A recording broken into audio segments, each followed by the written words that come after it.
દાહોદ જિલ્લાના મુખ્ય મથક દાહોદ ખાતે શ્રી સંત કૃપા સત્સંગ પરિવાર દ્વારા શારદા પીઠાધીશ્વર શ્રી જગતગુરુ શંકરાચાર્ય સ્વામી શ્રી સદાનંદ સરસ્વતીજી મહારાજના ભવ્ય કાર્યક્રમનું તારીખ 19થી 22 ડિસેમ્બરના રોજ ભવ્ય આયોજન કરેલ છે,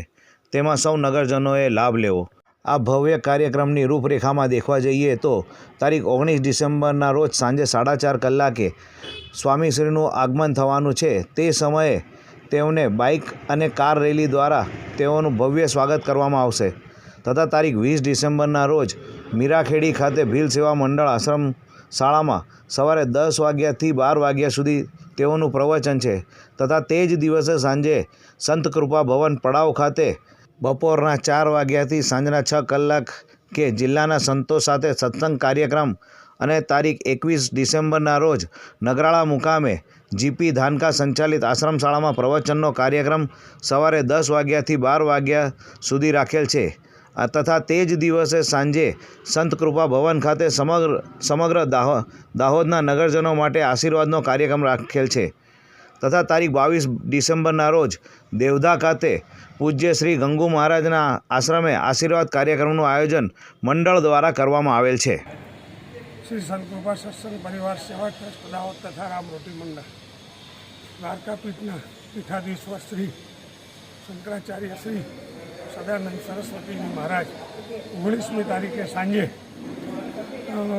અમદાવાદ મુકામેથી દાહોદ 3 દિવસીય કાર્યક્રમ માટે વધારે છે। દાહોદ નગરની જનતાને આ બાબતે ગૌરવ લેવા જેવું છે। દાહોદમાં સૌ પ્રથમવાર શંકરાચાર્ય જેવા હિન્દુ સંસ્કૃતિના ધર્મવડા પહેલીવાર આવી રહ્યા છે। રામ રોટી મંડળ દ્વારા માનવ સેવાની સાથે સંત કૃપા સત્સંગ પરિવાર સંતોની સેવાનું ખરેખર આજે આપણને સૌ નગરજન તેમજ દાહોદ જિલ્લાને આ લાભ 3 દિવસનો પૂજ્યશ્રી આપ્યો છે, ત્યારે દાહોદની નગરની જનતા ખૂબ ઉત્સાહભેર એમનું સ્વાગત કરે। 19 તારીખે સાંજે 4 વાગે 4:30 વાગ્યાથી